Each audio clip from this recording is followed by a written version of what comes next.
행복한 안식일입니다. 예, 휴가철을 맞아서 많은 분들이 교회를 좀 비우셨는데요. 갈 곳 많지만 이곳을 지키신 모든 분들 환영합니다. 종종 이제 오케스트라와 같이 찬양을 하잖아요. 중간에 곡중 솔로도 있고 다양한 찬양이 참 우리에게 주는 감동이 또 남다른 것 같습니다. 오늘 솔로 하신 분 누군지 아세요? 예, 저만 아는 줄 알았는데 우리 어린이 책임으로 있는 우세훈 목사님 사모님입니다. 김우지 사모님의 귀한 찬양의 은사가 하나님께 크게 사용되고 또 영광 돌릴 수 있기를 바라고요. 또 그렇다고 매주 하시는 분들은 감사하지 않은 건 아니니까 서운하게 생각하지 않으시면 좋겠습니다.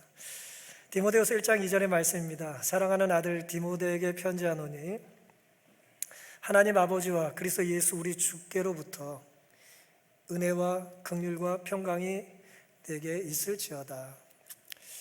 디모데후서는 바울의 서신 중에 목회 서신에 들어가는데 바울이 마지막으로 기록한 이제 서신서입니다.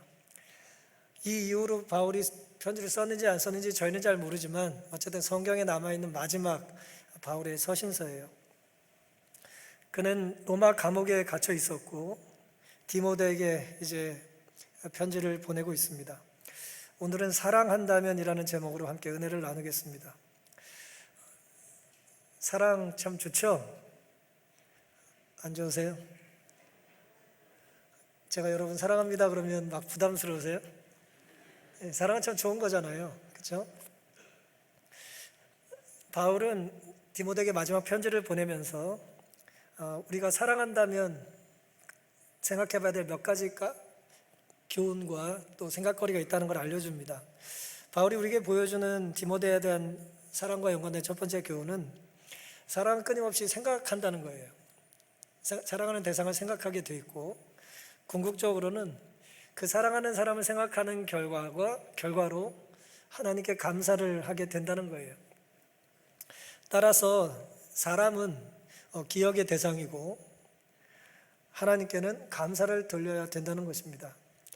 디모데후서 1장 3절입니다. 나의 밤낮 간구하는 가운데 쉬지 않고 너를 뭐 한다고요? 밤낮 생각한답니다. 여러분이 밤낮 생각하는 대상을 여러분은 뭐 하고 있는 거예요? 사랑하는 거예요. 청결한 양심으로 조상적부터 섬겨오는 하나님께 감사하고 그랬습니다. 우리는 우리의 인생이 언제 끝날지 알아요, 몰라요? 지금 막 그냥 거의 끝나가고 있습니까? 우리 잘 몰라요, 그렇죠? 대부분 잘 모릅니다. 하지만 모두가 모르지는 않는 것 같아요. 특별히 바울은 자신의 마지막이 가까워지고 있다는 걸 절감했어요. 디모데후서 4장 6절입니다. 관제와 같이 벌써 내가 부음이 되고 나의 떠날 기약이 가까웠도다. 관제라는 것은 희생제사의 이제 마지막 이제 의식으로 이렇게 붓는 걸 얘기합니다. 부어서 드리는 하나님께 이제 드리는 제사를 말하는데요.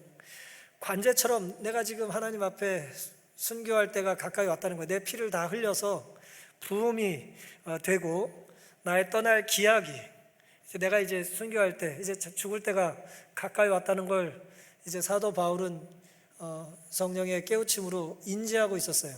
내가 이제 곧 이제 죽을 때가 됐구나라는 걸 알았던 것입니다.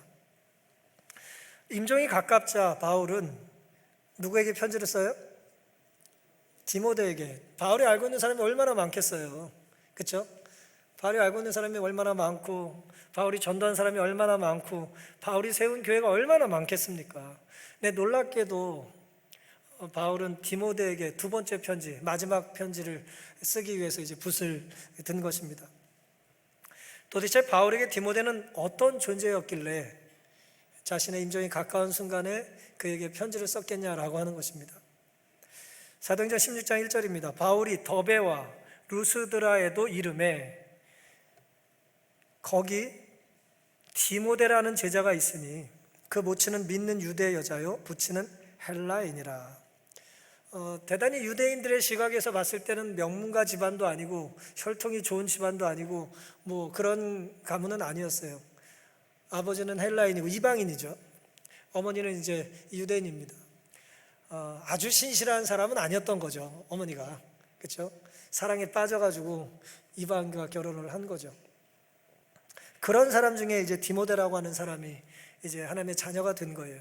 바울이 전도에서 하나님의 자녀가 됐는지, 이전에 하나님의 자녀였다가 바울과 특별한 관계를 맺었는지 정확히 알 수는 없습니다만은, 이후에 바울의 표현을 봐서는 바울이 그를 회심시키는 데 결정적인 역할을 한 것 같습니다. 이때가 2차 선교 여행 중이었어요. AD 49년부터 52년에 이루어졌던 2차 선교 여행 중에 비교적 전반부에 초반에 있었던 일이었기 때문에 AD 49년 혹은 50년쯤 바울이 디모데를 만난 게 아닌가 싶습니다. 주제 성경적으로 택한 것처럼 사랑하는 아들 디모데에게 편지했다는 표현을 봐서는 바울은 디모데를 영적인 아들로 여긴 거예요. 그러니까 마지막에 자신의 아들에게 편지를 보낸 겁니다.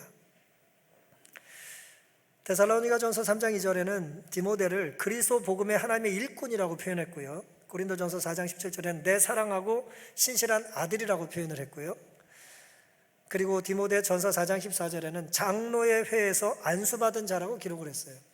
디모데라고 하는 한 젊은이가 예수를 믿고 또 바울로 인해서 회심을 경험한 이후에 끊임없이 믿음의 성장과 진보가 있었던 것입니다.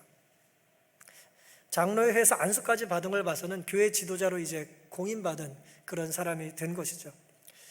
당시 디모데는 소아시아, 지금의 이제 투르키, 터키 지역인데요, 에베소에 있었을 거라고 생각을 해요. 디모데가 소아시아에서 로마에 도착하기까지는 매우 순조로운 환경 아래서도 여러 달이 걸릴 것이었다. 엄청 먼 거리예요. 에베소에서 로마까지는 정말 수천 킬로를 가야 돼요. 바울은 자기의 생명이 불확실함을 알았으므로 디모데가 너무 늦게 도착하여 그를 볼 수 없게 되지는 않을까 염려하였다. 이제 내가 곧 죽게 될 터인데 내가 너를 보고 싶다는 거예요. 편지를 보냅니다. 근데 이 편지를 받고 디모데가 수신을 하고 만나러 올 때까지 내가 살아있을지에 대한 확신이 없었다는 거예요. 바울은 매우 큰 책임이 위임된 이 청년을 위한 중요한 권고와 교훈을 가지고 있었다. 그는 그에게 지체 없이 오라고 호소하는 한편 그가 말할 수 있도록 목숨이 부지되지 않을지 몰라 그의 임종의 증언을 받아쓰게 하였다. 디모데가 옆에 있을 때 쓴 게 아니라 내가 곧 죽게 됐다는 사연을 써가지고 디모데에게 이제 보내면서 빨리 오라는 내용을 덧붙였다는 것입니다. 그의 마음에 그의 복음의 아들과 그가 돌보는 교회에 대한 사랑의 염려로 충만한 바울은 디모데에게 그의 거룩한 임무를 성실히 행하는 일의 중요성을 감명시키고자 노력하였다 그랬습니다. 사랑하면 뭐합니까? 생각하죠. 그렇죠? 사랑하면 생각하잖아요. 그리고 사랑하는 사람을 주신 하나님께 감사한다 그랬죠. 근데 화이트는 뭐라고 표현했냐면 사랑의 염려로라고 표현했어요. 사랑하면 뭐합니까? 걱정하죠. 난 널 사랑해서 걱정이 안 돼. 그럼 반만 사랑하는 거예요. 사랑하면 어떻게 해요? 아무리 아들이 크고 건강해도 걱정을 합니다. 제가 어렸을 때 저희 아버지가 늘 그러셨어요. 80대 아버지가 60대 아들 길 조심하라고 걱정한다고 늘 그러셨어요. 걱정합니다. 사랑하면. 나보다 못나서 걱정하는 게 아니에요. 나보다 잘나도 걱정하는 거예요. 사랑하면 걱정을 하게 됩니다. 바울은 교회와 디모데를 생각하며 사랑으로 염려합니다. 사랑은 생각하고 또 생각하며 염려하고 걱정을 하는 거죠. 바울은 로마 감옥에서 괴로운 나날을 보내고 있었으나 불평하거나 스스로 연민에 빠지는 대신에 친애하는 동료와 지낸 즐거운 추억을 회상한다. 다른 사람들이 부자유함과 시련만을 볼 수밖에 없는 때라도 참으로 위대한 사람들은 생애의 소중한 순간을 감사하게 여긴다 그랬어요. 누가 누구를 지금 염려해요? 어디 있는 사람이? 감옥에 갇혀서 곧 잠들게 될 사도가 아직 피 끝낸 청춘인 디모데를 걱정하고 염려한다는 것입니다. 그게 사랑입니다. 누구를 생각하고 누구에게 감사하며 사십니까? 이게 바뀌면 안 돼요. 사랑하는 대상, 그 다음에 감사하는 대상이 때로 바뀌면 안 돼요. 감사는 누구한테 돌리는 거예요? 하나님께 돌리는 예배 행위입니다. 감사는 하나님께 드리는 거예요. 그리고 사람은 사랑하고 때로 염려하고 걱정하는 것이죠. 생각하면 미소 지을 믿음의 가족을 허락하신 하나님께 감사하며 살게 되시기를 간절히 바랍니다.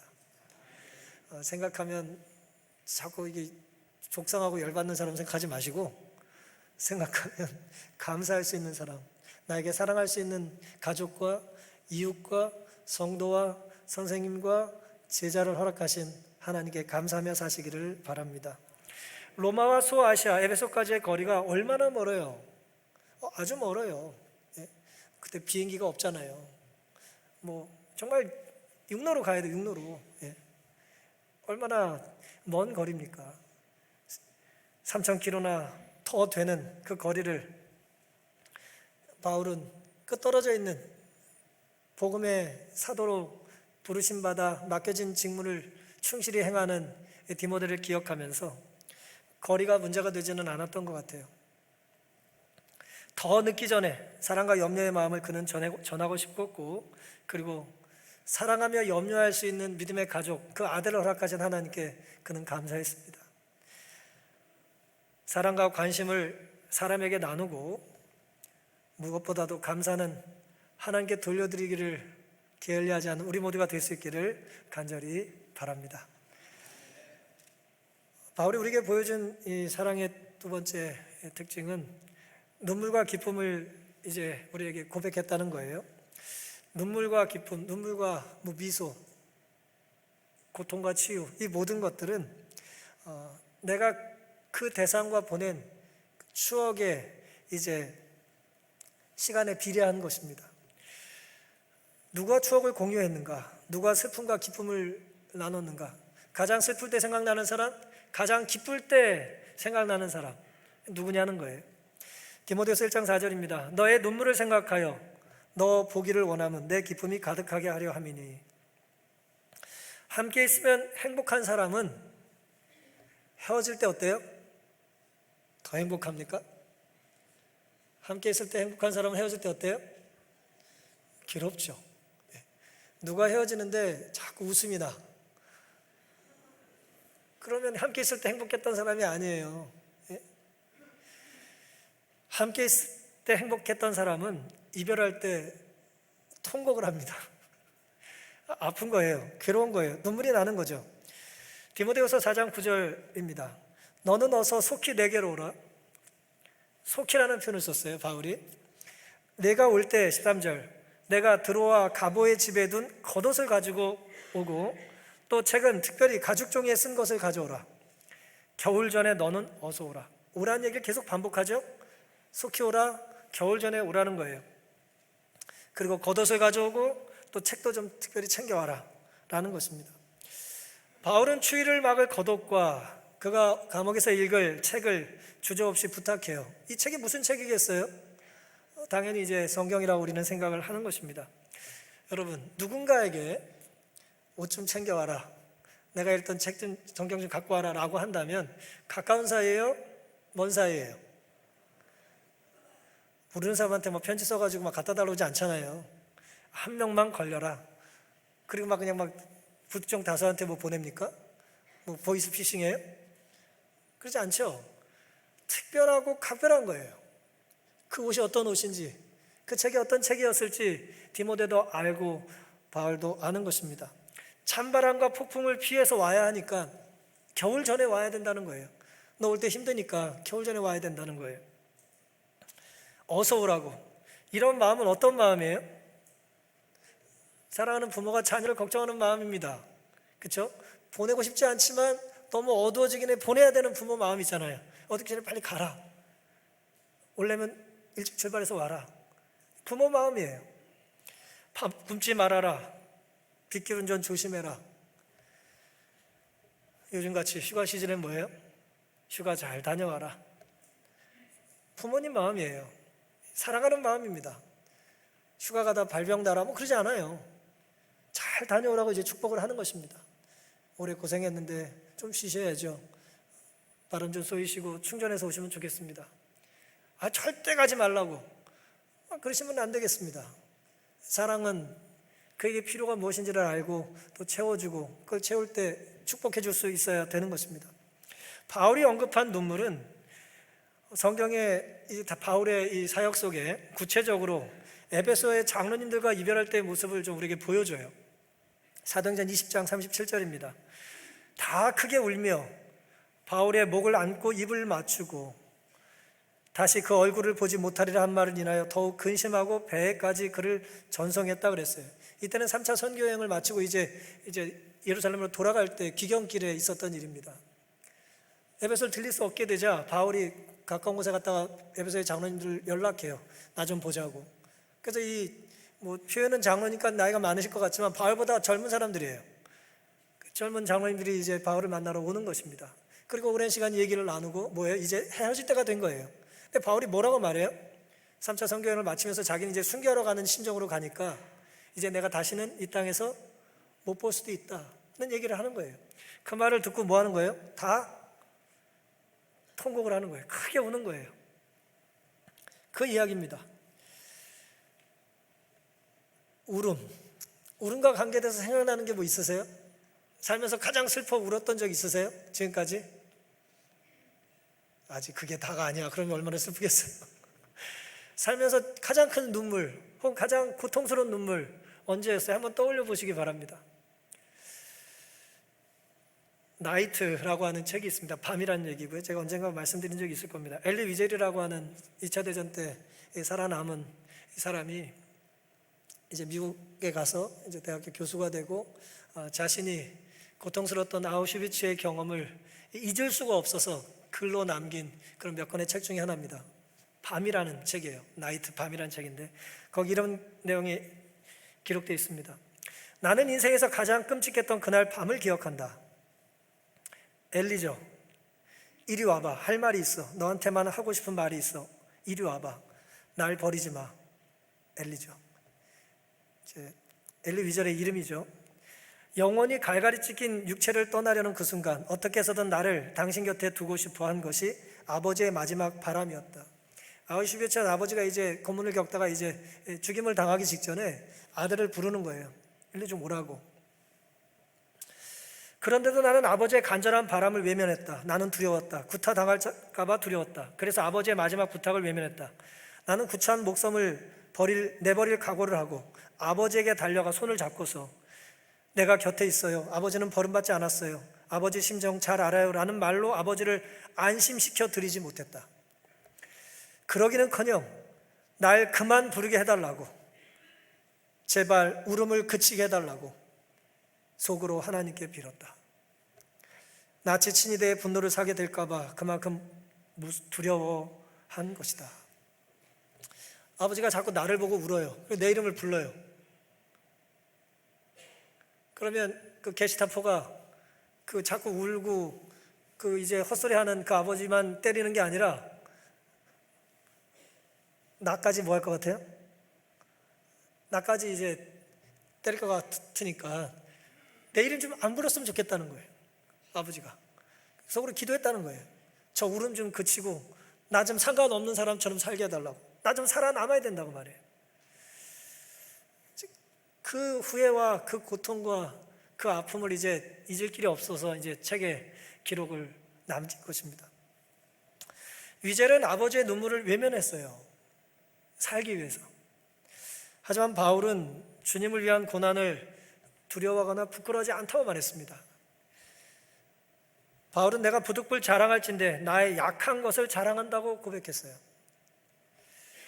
디모데서 1장 8절입니다. 그러므로 네가 우리 주의 증거와 또는 주를 위하여 갇힌 자 된 나를 부끄러워 말고 오직 하나님의 능력을 쫓아 복음과 함께 고난을 받으라고 이제 강력하게 말을 해요. 고난받는 걸 두려워하지 말라는 거예요. 예수님 때문에 고통을 겪는 것, 아픔을 겪는 것은 부끄러운 일이 아니라는 것이죠.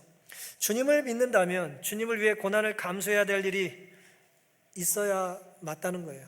제대로 살고 있다는 거예요. 주님을 믿는다면 주님 때문에, 주님의 이름을 부르는 것 때문에, 내가 주님을 고백하는 것 때문에, 주님이 나를 아시는 것 때문에 내가 뭐 해야 된다고요? 감수하고 감당해야 될 게 있다는 거예요. 때로 이 세상의 눈물은 조건적이고 유한해요. 악어 눈물처럼 내가 좀 더 유리해 보일 것 같을 때 자꾸 우는 거예요.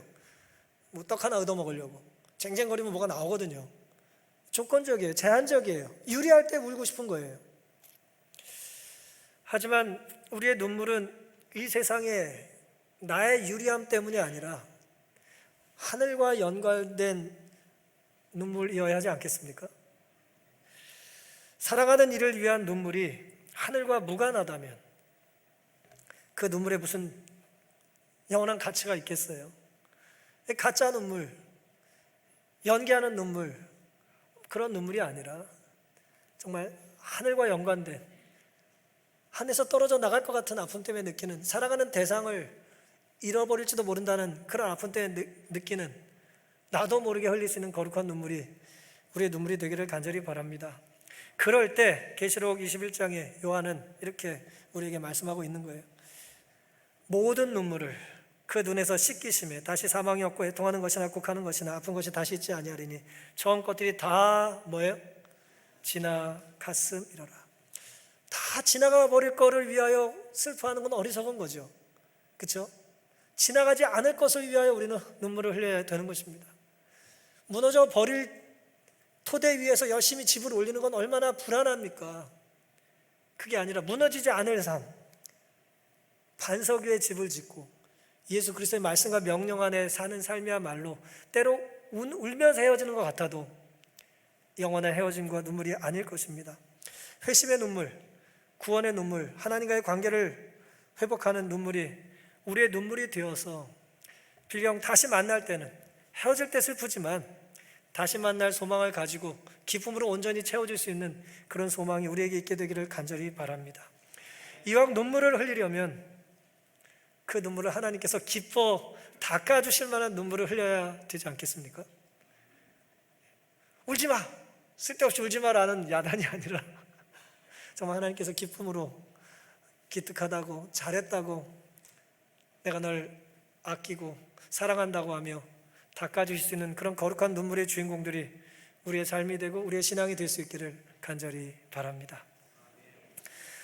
바울이 디모데에게 남긴 편지의 이제 마지막 사랑의 특징은 사랑한다면 가장 중요한 것들을 이제 타협하고 싶지 않은 거예요. 그게 뭐냐면 믿음입니다.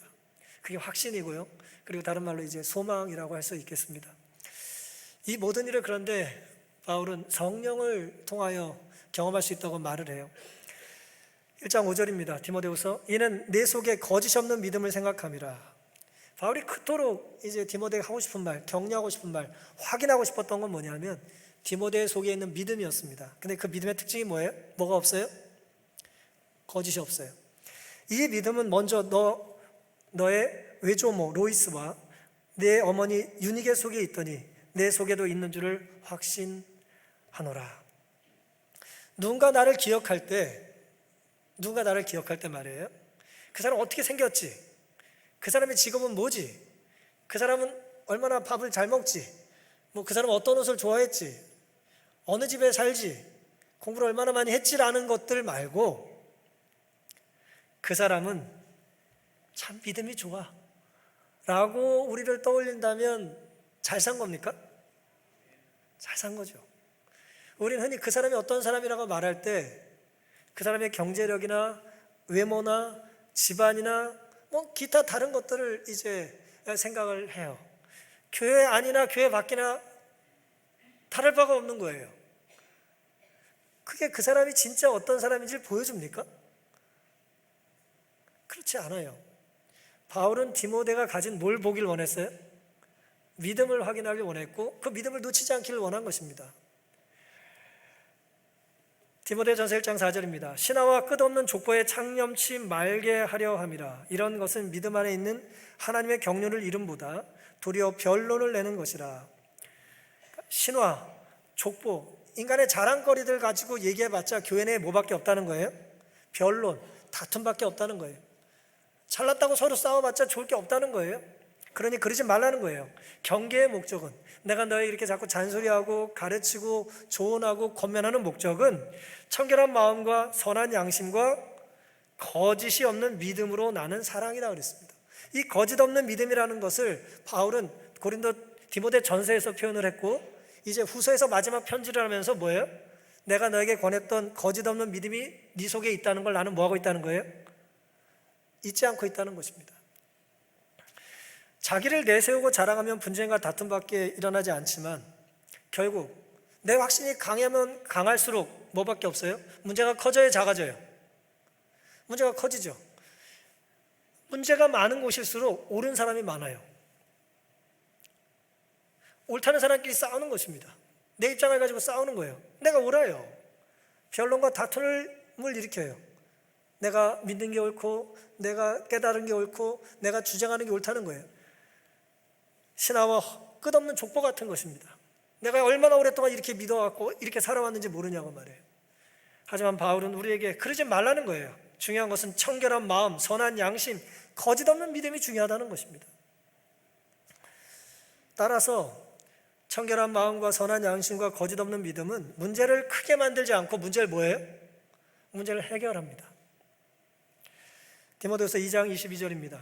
내가 또 청년의 정욕을 피하고 주를 깨끗한 마음으로 부르는 자들과 함께 믿음과 사랑과 화평을 쫓으라. 어리석고 무식한 변론을 버리라. 이에서 다툼이 나는 줄 알미라.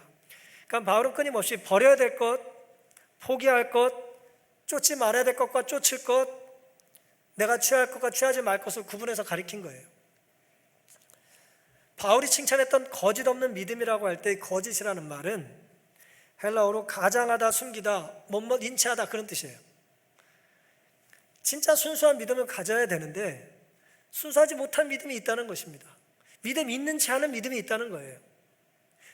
가짜가 있다는 거예요. 따라서 거짓 없는 믿음이라는 것은 가식이 전혀 없는 그런 척하지 않는 믿음이라는 거예요. 믿는 척하는 믿음이 아니라 진짜 믿는 믿음을 얘기하는 것입니다. 디모데에 대한 성경의 첫 번째 기록은 매우 긍정적이에요. 디모데의 첫 번째 기록을 성경은 이렇게 기록합니다. 사도행전 16장 2절입니다.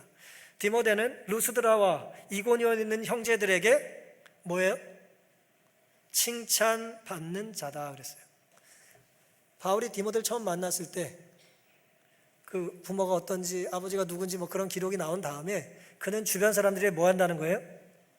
칭찬받는 사람이라는 거예요. 아마도 바울이 디모데에게 편지를 받았거나 어떤 여행자가 로마를 지나면서 디모데에 관해 좋게 보고했을 것이다 그랬어요. 그러니까 디모데라는 사람을 바울이 파악할 수 있는 두 가지 방법이라는 거예요. 디모데가 바울과 직접 서신통화라든지 알고 있는 그런 주관적인 내가 경험한 개인의 경험이 있는 거고요. 그 다음에 내가 모르는 사람들이 들려주는 디모데한 소식이 있는 거예요. 여러분, 어떤 사람에 대한 평가를 내리는 건 매우 조심스러운 일이지만 한 사람에 대하여 여러 사람이 일관되게 말한다면 그 평가는 맞을 가능성이 많아요. 물론 뭐 생각이 막 서로 평가가 다르면 그때는 신중하고 조심해야 되는 거고요. 일반적으로 시차를 두고 또 여러 다른 곳에서 한 사람에 대해서 얘기하는 여러 이야기들이 일치한다면 그 평판은 맞을 가능성이 많지 않겠습니까? 이 디모데라고 하는 사람은 그런 사람이었던 거예요. 칭찬하는 사람, 칭찬받을 만한 사람이라는 것입니다. 어떻게 디모데는 이렇게 좋은 평판을 받고 신실한 신앙생활을 할 수 있었을까요? 디모데전서 4장 12절입니다. 누구든지 너의 연수함을 업신여기지 못하게 하고 오직 말과 행실과 사랑과 믿음과 정절에 대하여 믿는 자에게 본이 되라는 권면에 따라 이런 말과 행실과 정절에 대하여 본이 되는 삶을 살려고 애를 쓴 거예요. 믿음의 진보를 나타낸 겁니다. 15절, 이 모든 일에 전심전력하여 너의 진보를 모든 사람에게 나타나게 하라. 그는 처음 믿었을 때보다 시간이 지나면 그 믿음의 단계가 뭐였어요? 더 좋아진 거예요. 엘리베이터를 타고 올라갔지 밑으로 내려간 게 아니에요. 믿음이 더 좋아진 거예요. 더 성숙해진 거예요. 더 진실해진 거예요. 그 사람의 말의 무게가 전보다 더 무거워지는 거예요. 저 사람은 말을 믿을 게 못 돼. 거꾸로 들으면 돼. 그런 삶이 아니라는 거예요. 이 모든 것이 가능했던 것에 대해서 바울은 디모데후서 1장 14절에 이렇게 권면을 하고 있습니다. 우리 안에 거하시는 뭐로 말미암아? 성령으로 말미암아 너에게 부탁한 아름다운 것을 지키라. 바울이 권면했던 이 아름다운 많은 것들이 있어요. 믿음대로 살아야 된다, 교회를 사랑으로 돌봐야 된다, 성도를 섬겨야 된다, 말이나 변론을 앞세우지 말고 삶을 통하여 진실하게 본을 보여야 된다 라는 아름다운 가르침을 얼마나 많이 남겼겠어요? 이 모든 게 누구로 가능하다고요? 하나님께서 너 안에 거하실 때 가능하다. 성령이 네 삶의 주인이 되실 때 가능하다는 거예요. 그렇게 생각하십니까? 오늘 우리가 말하는 모든 것, 행동하는 모든 것은요, 내 안에 누가 주인인지를 보여주는 거예요. 저 속에 뭐가 있네? 뭔가 있는 거예요. 내 안에 착한 거룩한 영이 있는 건지, 아니면 그렇지 않은 영이 있는 건지, 우리 내 안에 주인이 뭔지를 이제 삶으로, 말로, 또 행동으로, 반응으로 보여주는 것입니다. 사람은 자신의 의지로서 자기 자신을 변화시킬 수 없다. 갱생시키는 능력은 하나님께로부터 받아야 한다. 변화는 오직 성령의 역사로 말미암아 이루어질 수 있다. 비무기천을 막론하고 구원을 얻고자 하는 모든 사람은 이 같은 성령의 역사에 복종하지 않으면 안 된다. 그러니까 성령의 역사에 복종하는 만큼 우리는 뭐 하는 거예요? 사랑을 나타낼 수 있는 것이고 그리스도를 높일 수 있는 것입니다. 자기의 의지로 자기를 변화시킬 수 있다 없다? 혹시 있다고 믿으시는 분들 계십니까? 좀 더 살아보십시오. 안 될 겁니다. 자기 의지로 되질 않아요. 의지로 되는 것이 있겠죠. 일부, 한동안, 잠깐 동안 특별한 곳에서는 어쩌면 그게 안 되니까 자꾸 가짜 믿음을 갖는 거예요. 거짓 믿음을. 그런 채 하려고 하는 것이죠. 내 안에 성령이 주인이 되실 때만 이 모든 변화와 아름다운 것들이 열매로 맺히게 될 것입니다. 성령의 열매는 성령이 맺혀주시는 거죠. 성령이 우리를 지배하실 수 있도록 우리의 시간과 생각을 하나님께 즐겨 내놓을 수 있는 그런 신실한 성도들이 되기를 다짐하는 이 시간 되기를 간절히 바랍니다. 새롭게 하는 하늘의 능력을 받아서 거룩한 변화가 우리에게도 있기를 간절히 바랍니다.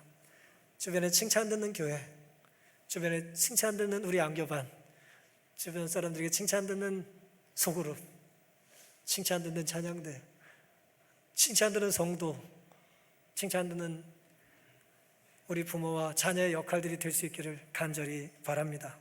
변화의 주체는 내가 아니라 오직 성령 하나님이 되실 때만 가능하다는 것을 부정하지 않고 인정하며 순종하며 살 수 있는 우리가 되기를 간절히 바랍니다. 에밀리 디킨스라고 하는 미국의 여류 시인이 있습니다. 이분은 평생을 은둔자로 살았어요. 집을 잘 나가지 않고 이제 좀 어쨌든 답답하게 살았던 분인데 이제 평생 또 독신으로 살았습니다. 근데 이분이 뛰어난 이제 시적인 감각을 가진 이제 문학가인데 사후에 유명해지신 그런 분입니다.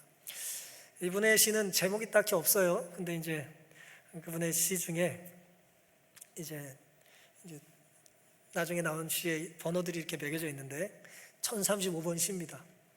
시를 많이 썼거든요. 그 중에 이런 내용의 시가 있습니다. 꿀벌이여, 난 당신을 기다리고 있어요. 어제는 당신이 지인에게 당신이 돌아올 때가 되었다고 말했어요. 개구리는 지난주 집으로 돌아와 이제 자리를 잡고 일을 시작했어요. 새들도 대부분 돌아왔어요. 클로버는 도톰하고 포근해졌어요. 17일이면 제 편지가 도착할 거예요. 탑장을 주시거나 직접 오세요. 오시는 편이 더 좋고요. 당신의 파리가. 꿀벌에게 파리가 뭐 한 거예요? 뭘로 썼는지 모르겠는데 이렇게 편지 썼어요. 열심히 썼습니다. 난 당신을 기다리고 있다고. 어제 당신이 지인에게 당신이 돌아올 때가 됐다고 말했다는 걸 내가 들었다고. 개구리도 집에 왔고 새들도 돌아왔고 클로버도 잘 자라고 있는데 누구만 안 보여요? 꿀벌만 안 보여요. 내 사랑 꿀벌이 안 보여요. 17일이면 내 편지가 도착할 건데 답장을 주시든지 직접 오세요. 제가 제일 좋아하는 표현입니다. 오시는 편이 더 좋고요. 당신의 파리가. 이 독신으로 55년을 혼자 살던 여자가 은둔 생활하는 여인이 사랑을 몰랐던 게 아니에요. 이분은 누구보다도 사랑을 아는 겁니다. 그리움이 뭔지, 기다림이 뭔지, 만남이 얼마나 행복한 것인지를 아는 거예요. 그래서 할 수 있는 방법은 편지를 쓰는 겁니다. 요즘 같았으면 뭐 할까요? 꿀벌이요, 난 당신을 사랑한다고 카톡을 보냅니다. 전자 메일을 보냅니다. 뭐 했겠지만 그때는 뭐 연락할 수 있는 수단이 바울이 편지 쓸 때처럼 편지밖에 없으니까. 여러분, 인류 역사상 말이에요, 요즘 우리처럼 사는 세대가 많지가 않아요. 우린 너무 급하게 전달하죠. 그리고 3분이 지났는데 답이 없으면 뭐예요? 무시당했다고 절망하잖아요. 예. 근데 그러지 않았어요. 여러 날 걸려 편지가 가고 또 여러 날 걸려 돌아오는 거예요. 바울은 디모데에게 편지를 쓰면서 몇 달을 기다려야 돼요. 최대한 빨리 움직여도. 신앙이라는 게 뭘까요? 파리는 개구리도 새들도 클로버도 만족할 수 없었어요. 왜요? 뭐가 아니에요? 꿀벌이 아니잖아요. 신앙이란 우리가 방금 읽은 디킨스의 시처럼 사랑하고 그리워하고 기다리는 것이라고 생각합니다. 사랑한다면 우리는 우리의 소식이 편지로도 혹은 소식으로도 전달되기를 바랄까요? 내가 어떻게 살고 있는지 혹은 내가 지금 뭐 하고 있는지 전달되기를 원할까요? 원하지 않을까요? 그냥 단절하고 살아요? 알아서 삽니까? 우리는 보기를 원하고 듣기를 원하는 것입니다. 사랑한다면 나를 보여주고 들려주길 원하고 내 사랑하는 대상의 소식을 듣고 보기를 당연히 원하는 거죠. 세상은 우리를 통해서 하나님이 어떤 분인지를 알게 됩니다. 우리가 뭐 부정하든 부정하지 않든 동의하든 동의하지 않든 그것이 성경의 이야기예요. 고린도후서 3장 2절입니다. 바울은 이렇게 고린도 교회에 이야기를 합니다. 너희가 우리의 편지라 우리 마음에 썼고 무슨 사람이 알고 있는 바라. 너희는 우리로 말미암아 나타난 그리스도의 편지니 이는 먹으로 쓴 것이 아니오 오직 살아계신 하나님의 영으로 한 것이며 또 돌비에 쓴 것이 아니오 오직 육의 신비에 한 것이라. 이 말씀의 배경은 고린도 교회 교인들이 바울을 좀 시시하다고 본 거예요. 외모도 현찮다, 뭐 글은 좀 읽을만한데 뭐 말은 현찮다, 뭐. 예? 그러니까 바울이 자기를 뭔가 다른 어떤 것을 가지고 더 추천해 줄 만한 뭐를 자꾸 요구하는 거예요. 근데 바울이 한 겁니다. 나는 다른 추천서 필요 없다. 너희가 내 추천서라는 거예요. 너희들이 나를 보여주라는 거예요. 고린도교회 성도들에게, 주변 사람들에게 너희들의 삶을 통하여 내가 어떤 사람인지를 보여주라는 거예요. 바울을 신뢰하지 않는 무리들에게 바울은 너희가 내 편지가 돼야 되지 않겠냐는 것입니다. 우리의 삶은 살아계신 하나님의 영을 통해 그리스도의 편지로 주변 사람들에게 읽혀집니다. 우리가 예배드리는 모습들은 우리를 알지 못하는 많은 사람들이 하나님을 알게 되는 광고판, 게시판 같은 거예요. 재림교인들은 저렇구나, 별내교인들은 저렇구나, 별내교회 목사는 저렇고 장로는 저렇고 집사는 저렇구나 라고 하는 걸 그들은 읽는 것입니다. 우리가 뭐 부정해도 소용없어요. 내 삶이 편지가 되어 남겨지는 거예요. 디모데는 바울의 뭐예요? 편지였어요. 그리고 바울은 그 편지의 내용을 뭐 하는 거예요? 듣기만 원하지 않고 뭐 하고 싶어요? 오시는 편이 더 좋고요, 직접 보기를 원한 것입니다. 사랑하는 사람에게 전화를 해가지고 건강하니까 됐어, 우린 절대 보지 말자 그래요? 그렇지 않아요. 1분을 보더라도 1시간만 보더라도 뭐예요? 2시간을 오는 거예요. 그게 사랑입니다. 매우 비효율적인 거죠.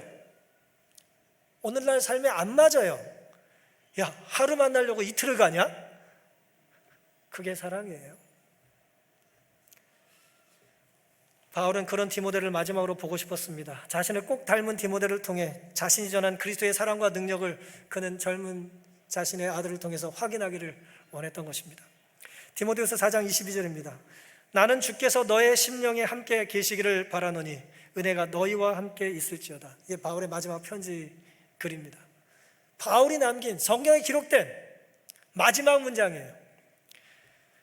나는 주께서 너의 심령에 함께 계시기를 바라노니 은혜가 너희와 함께 있을지어다. 사랑하는 성도 여러분, 누군가를 주님의 이름으로 축복하는 인생은 아름다운 인생인가요? 주님의 이름으로 축복하는 인생은 아름다운 인생인가요? 저도 그런 인생을 살길 바랍니다. 그리고 또 누군가에게 마지막으로 기억되는 인생, 아름다운 인생인가요? 그가 잠들기 전에 마지막으로 날 기억해 줬어. 괜찮은 삶을 산 건가요?